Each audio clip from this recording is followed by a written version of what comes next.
ఉమ్మడి ఆంధ్రప్రదేశ్ రాష్ట్రంలో ఉన్నప్పుడు తెలంగాణ, ఏపీ, రాయలసీమ ప్రాంతాలను వేరు పేర్లతో పిలిచేవారు.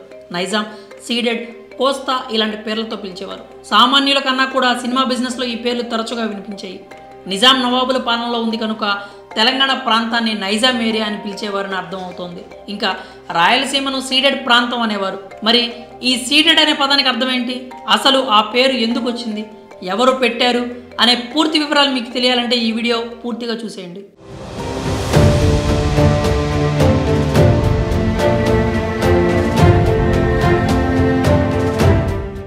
రాయలసీమ ప్రాంతాన్ని సీడెడ్ అంటారని తెలిసిందే. అయితే ఈ పదానికి అర్థం బానిసలుగా అప్పజెప్పబడ్డవారు అని. ఇక ఇంగ్లీష్ వాళ్ళ ప్రకారం అయితే ఒక ప్రాంతంపై అధికారాన్ని మరో ప్రాంతానికి బదిలీ చేయడం అనే అర్థం. మరి ఇంతకు రాయలసీమ ప్రాంతాన్ని ఎవరికి బానిసలుగా అప్పగించారనేది తెలియాలంటే మనం విజయనగర సామ్రాజ్యం కాలం నాటికి వెళ్ళాలి. అప్పుడే ఈ పరిణామం చోటు చేసుకుంది. శ్రీకృష్ణదేవరాయల తర్వాత క్రమేపీ విజయనగర సామ్రాజ్యం క్షీణదశకు చేరుకుంది. కృష్ణదేవరాయల తర్వాత వచ్చిన పాలకుల్లో సమర్థులు లేకపోవడంతో ఆ తర్వాత వచ్చిన రాజులు చంద్రగిరి లాంటి చిన్న ప్రాంతాలకు మాత్రమే పరిమితమయ్యారు.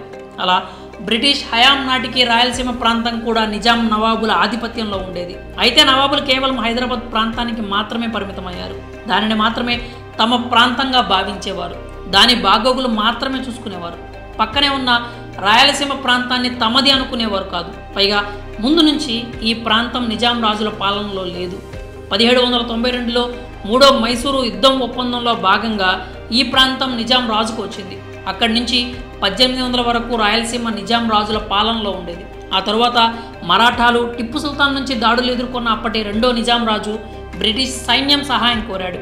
అలా అమల్లోకి వచ్చిందే సైన్య సహకార పద్ధతి. బ్రిటిష్ వారి సాయానికి ప్రతిగా ప్రస్తుత రాయలసీమ ప్రాంతాన్ని బ్రిటిష్ వారికి అంటే ఈస్ట్ ఇండియా కంపెనీకి దత్తతిచ్చారు నాటి నిజాం నవాబు.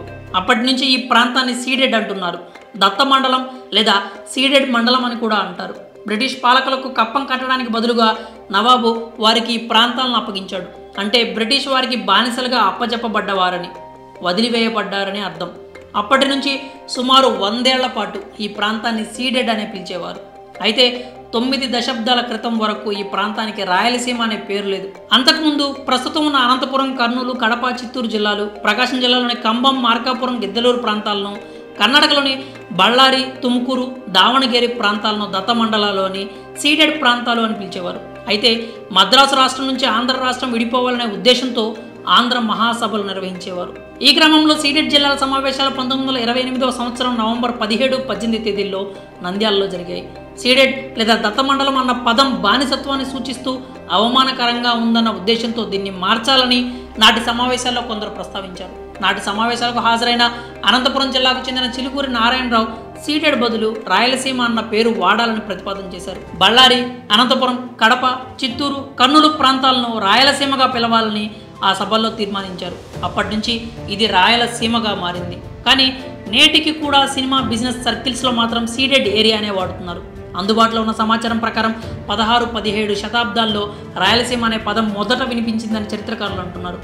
మట్లీ సంస్థాన కాలంలో రాసిన అభిషిక్త రాఘవం అనే గ్రంథంలో రాయలసీమ అనే పదం ఉంది.